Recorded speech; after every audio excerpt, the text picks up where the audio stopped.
This is Caden Smith, and this is my Physics 2211 Lab 4. The purpose of this lab is to explore the motion of a vertical mass spring Earth system in 2 dimensions. The lab is meant to further develop student skills in the energy principle, as well as develop general GlowScript coding skills, as in every lab. The results show a strong correlation between the data from our experiment and the data obtained via our computer model. The free body diagram on the top right shows a general view of the lab. Basically, the mass spring system is oscillating as the spring pulls the mass towards the fixed point at a proportional rate to how stretched the spring is, while gravity pulls the mass straight down.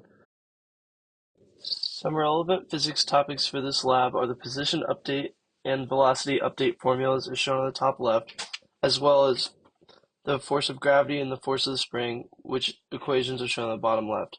The energy principle is also relevant in this lab, as shown by the kinetic energy equation, potential energy because of gravity equation, and potential energy of the spring on the right. As you'll note on the bottom right, the change in energy is always 0 because there is no net external work in this lab.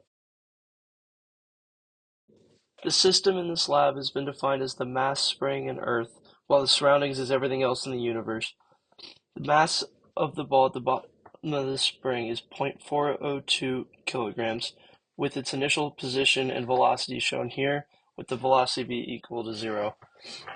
As always, g is equal to 9.81 meters per second squared, and the spring constant is 6.83 Newton meters, as gotten from video 52 in Canvas, and the length of the spring at rest is 0.123 meters.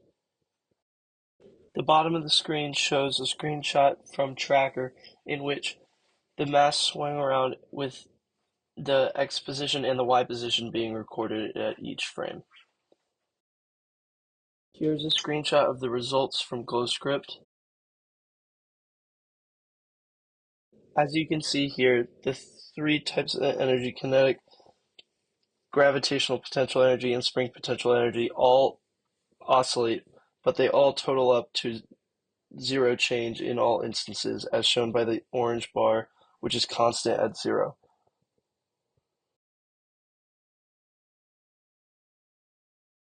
This graph compares the X position versus time for our model and the experiment. As you can see, the graphs are nearly identical.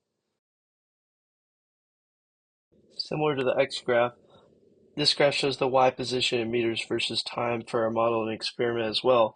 While this graph has some more variation between the two, they are still very similar graphs. What does this mean? For your model system, is the energy principle satisfied? The energy principle states that energy cannot be created nor can it be destroyed, only transferred. In this model, no energy is transferred between our system and the surroundings. Therefore, the change in net energy was 0, at least in our computer model, satisfying the energy principle. The changes in kinetic energy and potential energy for both spring and gravity always canceled out. Second question, estimate the oscillation periods based on your tracker data for both the X position and the Y position. For the X position, we estimated that the oscillation period was approximately 1.60 seconds, while for Y it was around 1.59 seconds. These numbers are extremely similar, and it shows that the oscillation period you can estimate by using X or Y.